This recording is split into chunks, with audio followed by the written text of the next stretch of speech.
माता नारायण नारायण नारायण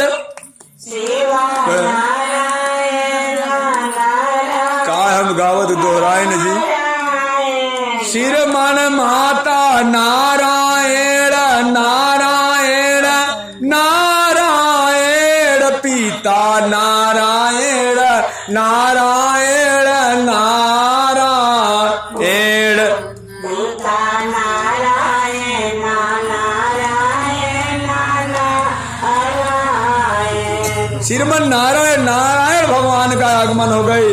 नारद भगवान कहने हे चंद्रमा तू अपने ससुर की जानत ना जे अपने तीन लोक के चलायमान करे वाला तीनों लोक के गुरु बा जे उनकर ना भई तो तुहार हुई।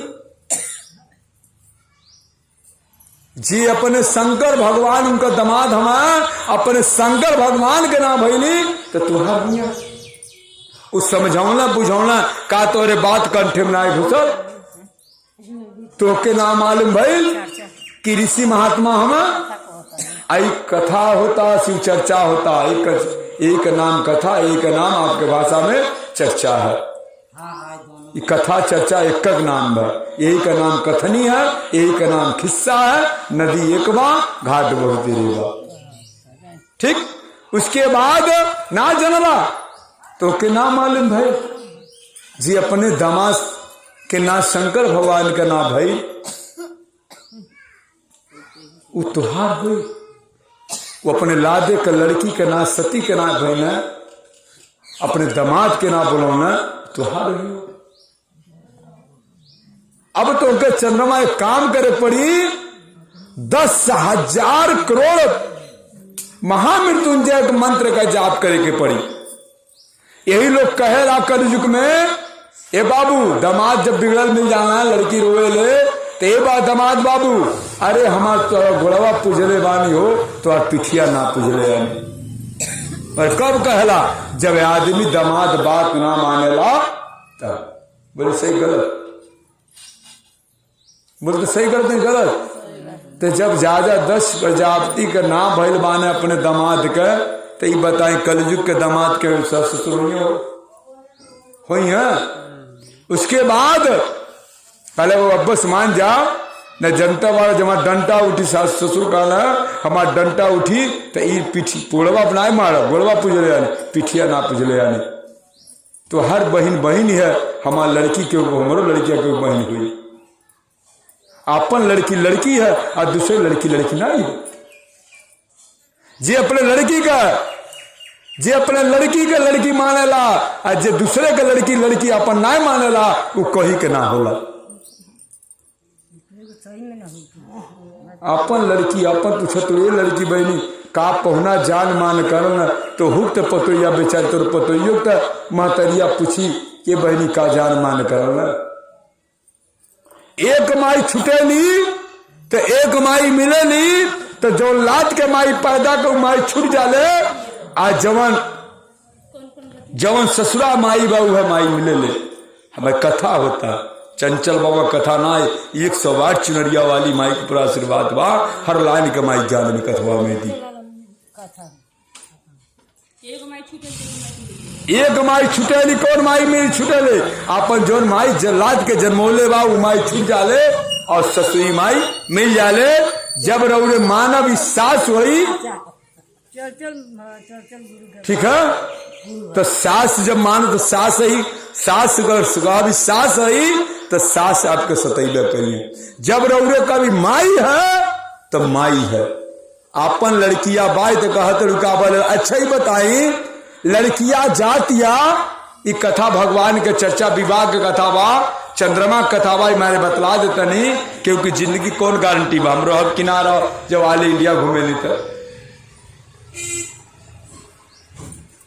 कहली आखिर का बात यार तो कहली आखिर एक माई छुटे मिले ले ये बताओ रही माई जौन माई के कलेजा होला गौ के समान होला पिता का जौन कलेजा होला वो कसाई नुमा होला जब माई मारी तो हाथे से मारी, बाप मारी तो डंटा से मारी, यो बता देते नहीं आपको।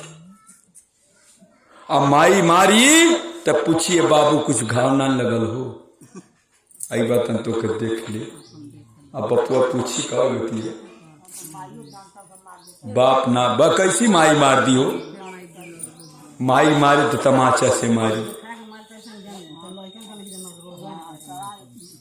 माई के मालूम बा कितना महीना ढोले पिटवा में के दर्द। माई माई माई माई माई हो सके, माई कुमाई ना हो सके।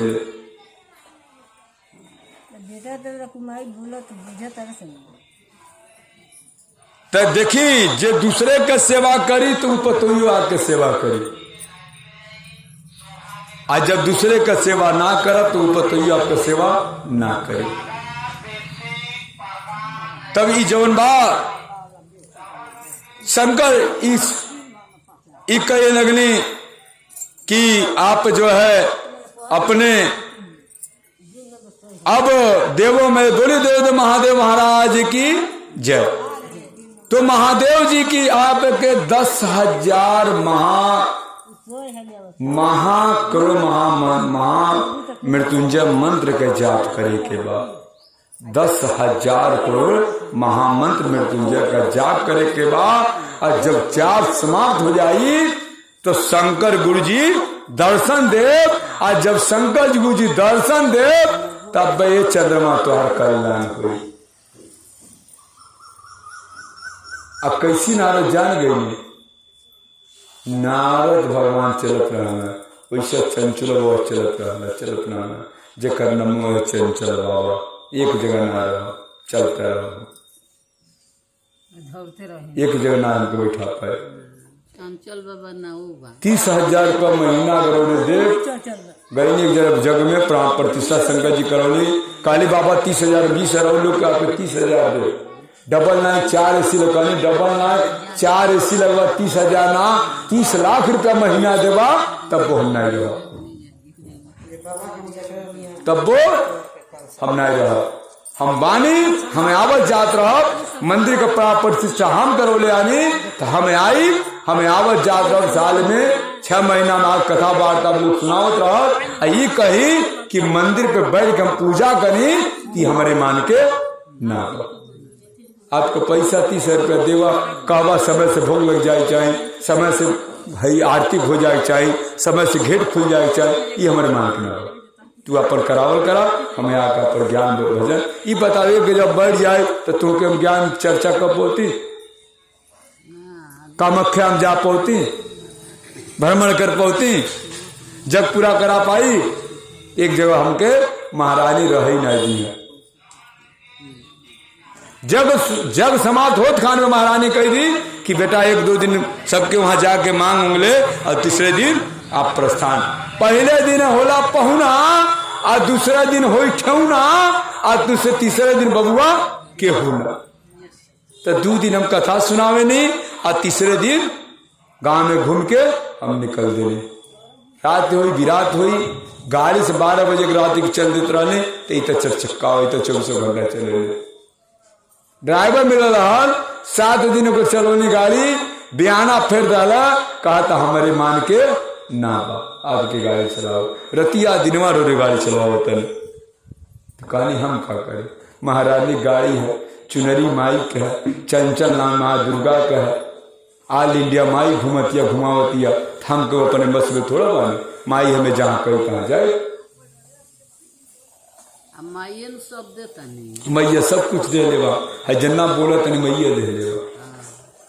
रोज चमत्कार बताएं, गाड़ी मगर तेल खत्म बा, रोज देखब बैठक 0 लिखी अब फिर सिर्फ 2 मिनट के बाद मारब फिर गाड़ी चले लगी। वो कृपा हुआ माई के। तो बोलो आनंद कल भगवान की जय, भक्त वत्सल भगवान की जय। उसके बाद ई जब लगला महामंत्र तब जानते नहीं, जब अपने जब पढ़ेला तो दूसरे को याद करेला। लिखल गई बा बिना विचारे जो करे सो पाछे पछताए, आ काम बिगाड़ो आपने जग में होत हंसा। अब लगल सोचे कि अगर यह बतिया 27 को अपन मेहरारू मले रहती तो आज ही दिन होके देखे के ना मिले।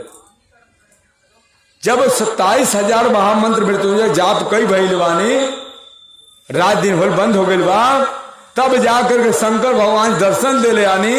कहनी और कहिए वर्ष से कुछ मंगन मांगिए। कारण मंगन का मांगी, हमार जो पहले खान जैसे हम रहनी वैसे हमके कह दी। मेहरारू कुल कहली हमके छोड़ दी, मगर जैसे माई हमके भेजले बा वैसे कह दी। हो जाइयो माई कुंवारे भेजले बा, आ कई गो लड़का बच्चा के जन्मा कर देलू, बच्चा पैदा करे वाली मशीन मेहरारू गई। 90% औरतें बच्चा लेके एक घरे वो घरे घूम रही हैं और हंसत तड़ी। सच्चाई बतलावत है से वो निकलत हो। इनमें हंसी कहां से बात आ गई, वो सच्चाई की बात यह। उसके बाद जब ये का नाम कहनी, अब बेचारे उनके ऊपर जब चूरल तो याद कहनी बोले शंकर अली कहनी देखी चंद्रमा उ जे सरपवा देले बा उ साधारण बाबा ना है, उ जौन वो आपका ससुर है, वो हमरो ससुर है। और शंकर भाई चंद्रमा हमन के दोनों भाई साड़ू भाई हैं। तो हंसी आई ना, गलती मैंने सही बोली है। जब राजा दक्ष प्रजापति का लड़की वो है और राजा दक्ष प्रजापति की लड़की सतियो है, ती बताए दू साड़ू भाई लगा हो। आज दू सलवान लोग भाई ना आजकल जो रिश्ता चलत बा एक बार हम बता दी, फुआ लोग ना बुलाई, बहनों लोग ना जाई, एगो नया रिश्ता चलल बा साड़ू सड़वानी का। मैंने बताई है नहीं आवाज ज्ञान देते में गलत काम बोलता नहीं है, चर्चा बिल्कुल है, ये कथा होता। उसके बाद भगवान शंकर जी ये जो हम बोलते नहीं को गलत नाम सब सच्चाई बोलता नहीं। उसके बाद भगवान शंकर जी कहानी देखी, अब तक आपके जौन भइल तो हो रहा, अब एक काम करी आप, अब आपके जौन बा चंद्र तुमली कैया एक दिन अजोरा घटत जाई, अजैया पूर्णिमा अमावस्या रही, वो दिन आपका चंद्र मिली, वो दिन पूरा जुड़िया निकली, बाकी दिन तो अक्षरग्रस्त रहा। आप देखी उन्हीं का श्राप है, वो बूटा ना कहीं देखी वही चंद्रमा, अब देखी उनमें धब्बा मारल बा। अभी कितना प्रणाम करे दी। ठीक, अब भगवान शंकर जी की चर्चा होता। अब यही भगवान शंकर जी का चर्चा जब इतना दया आशीर्वाद दे देनी, तभी जाके भगवान के शंकर जी चंद्रमा भगवान के कथा के सुनेला, उनके घर में 6 ग्रस्त का दोष ना होला। इन सभी वाणियों के साथ अपने वाणी को विश्राम बोली। हर हर महादेव। अब एक काम करें,